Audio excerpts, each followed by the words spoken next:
Reka mbasuhuze mbaye n'ikaze mwe mwese mukunda kandi mukurikira The Mindfest TV. Uyu ni umwanya w'amakuru mu Kinyarwanda ya none tariki 21 z'ukwa 11 2024. Amakuru yacu kagiye kwibanda kuri izi ngingo z'ingenzi zikurikira. Mu makuru yacu turakubwira ko imwe mu ndege RDC iherukaga gutira mu Bufaransa yagonze igahanuka. Nanone kandi turakubwira ko amazu 20 yahiye arakongoka mu mujyi wa Mwenzo ugenzurwa na M23. Amakuru yo hanze ya Afrika turakubwira ko AICC yasohoye impapuro zo guta muri yombi Netanyahu n'uwari ministiri w'ingabo wa Israeli. Ikindi kandi turakubwira ko Elon Musk na Jeff Bezos bashobora guhabwa isoko ryo kugeza imizigo ku kwezi. Amakuru yacu turasoreza kuri inkuru ivuga ko Amerika umudepite wihinduje igitsina yakumiriwe mu bwiherero bw'abagore. Ni amakuru mwateguriwe kandi mugiye kugezwaho nanjye Jean Harimana, musaba gukora subscribe, share, like, comment kuri The Mindfest TV kugira ngo amakuru n'ibiganiro byacu bikomeze bikugereho umunsi ku wundi. Amakuru ku buryo burambuye ni mukanya.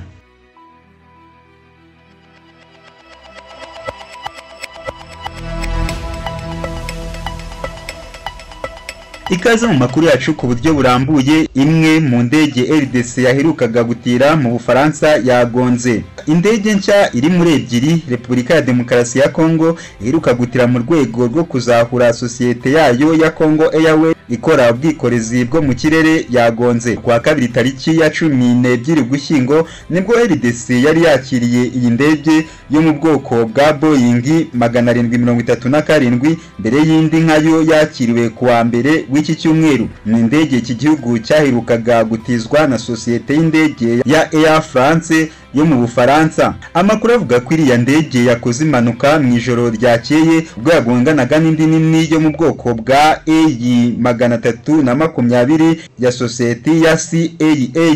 Ni impanuka yabereye ku kibuga cy'indege mpuzamahanga cya Jiri i Kinshasa. Amakuru aturuka muri RDC avuga ko iyi ndege yangiritse ab'ibumoso bityo ikabigomba kubanza kongera gusanwa mbere yo kwisubira mu kazi. Kuwa gatanu tariki 15 Ugushyingo nibwo Congo Airways yongeye gusubukura ibikorwa byo gutwara abantu n'ibintu mu kirere nyuma y'igihe byarahagaze bitewe n'uko iyi sosiyete yari isigaranye indege imwe rukumbi. Kuri ubu Congo Airways yari irimo ikorera ingendo mu byerekezo bitanu by'imbere muri RDC birimo umujyi wa Lubumbashi, Kindu, Kananga na Mbandaka. Tukiri muri iki gihugu reka tukubwire ko amazu 20 yahiye arakongoka mu mujyi wa Mwenzo ugenzurwa na M23. Kuri uwa gatanu tariki 20 Ugushyingo 2024 amazu agera kuri 20 yakongowe n'inkongi y'umuriro mu gace ka Himbi mu mujyi wa Mweso, teritwari ya Masisi muri Kivu y'Amajyaruguru. Nk'uko societe civile ibivuga inkomoko y'inkongi yadutse ahagana mu masaha 11 za mu gitondo. Kugeza ubu ntiharamenyekana icyateye iyi nkongi nk'uko inkuru dukesha Radio Okapi ibivuga.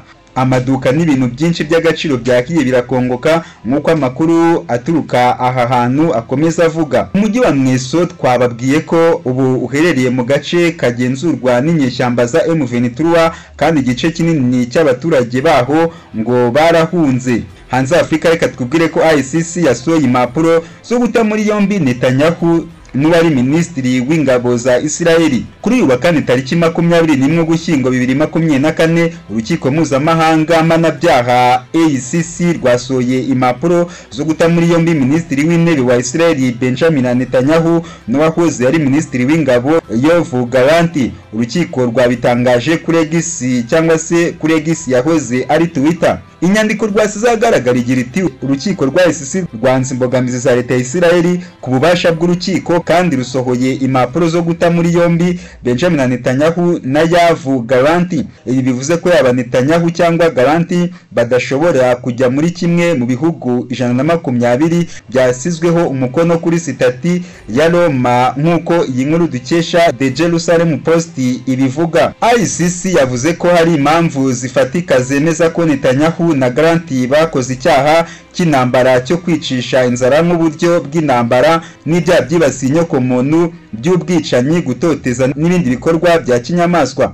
Urukiko ruvuga ko rwabonye impamvu zifatika zemeza ko Netanyahu na Gallant babikoze nkana babujije abaturage n'abasivile bagaza kubona ibikoresho by'ibanze birimo ibiryo, amazi, lisansi ndetse n'ubuvuzi binyuranyije n'amategeko mpuzamahanga arengera ikiremwa muntu. Ibi bikorwa ngo byateje ibibazo bishyira ubuzima mu kaga, biganisha ku rupfu rw'abasivile bazize imirire mibi no kubura amazi, guhagarika ibikoresho by'ubuvuzi, ngo byanateje imibabaro ikabije harimo no kubagwa nta kinya. Reka amakuru yacu tuyakomereze n'ubundi ku nkuru ivuga ko Elon Musk na Jeff Bezos bashobora guhabwa isoko ryo kugeza imizigo ku kwezi. Ikigo cya Leta Zunze Ubumwe za Amerika gishinzwe iby'isanzure NASA giteganya kwifashisha ikigo cya SpaceX cy'umunyemari Elon Musk ndetse n'icya Blue Origin cy'umunyemari Jeff Bezos mu kugeza ku kwezi imizigo izifashishwa muri gahunda ya Artemis.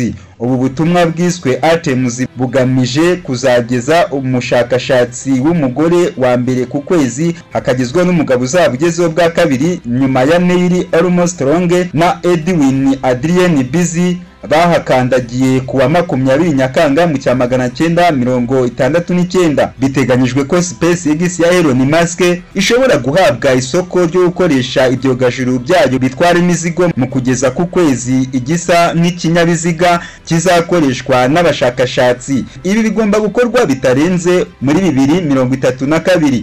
Blue Origin ya Jeff Bezos yo biteganyijwe ko izahabwa akazi ko kugeza ku kwezi igisa n'inzu. Aba bashakashatsi bavuga ko byose bizakorwa bitarenze muri 2033. Ibi bigo kandi nibyo bisanganywe isoko ryo gukora ikoranabuhanga rizatuma aba bashakashatsi babasha kugera ku kwezi. SpaceX yahawe gukora kuri Artemis ya gatatu mu gihe Blue Origin yahawe gukora kuri Artemis ya gatanu. NASA yatangaje ko ibijyanye n'iri soko bishobora gushyirwa hanze mu mwaka utaha. Amakuru yacu reka tuyasoreze kuri iyi nkuru ivuga ko Amerika umudepite wihinduje igitsina yakumiriwe mu bwiherero bw'abagore.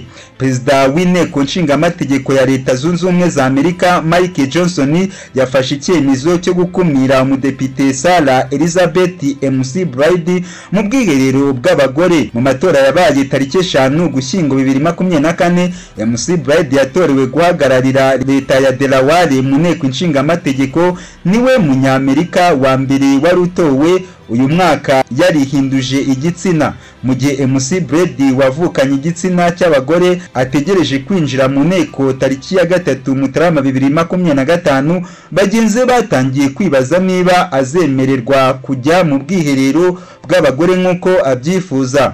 Depite Nancy Macy uhagarariye leta ya South Carolina tariki ya 18 Ugushyingo yagejeje kuri bagenzi be icyifuzo cy'uko abagabo badakwiye kugera mu mwanya wagenewe abagore, aganisha kuri McBride. Johnson yashyigikiye Nancy kuri uyu wa 20 Ugushyingo 2024, agaragaza ko abadepite n'abandi bakozi b'inteko bagomba gukoresha ubwiherero n'ibyumba byo guhinduriramo imyambaro hashingiwe ku bitsina bavukanye. Yagize ati mu bwiherero naho guhindurira imyambaro mu nteko no mu biro byaho hagenewe abantu hashingiwe ku bitsina bavukanye.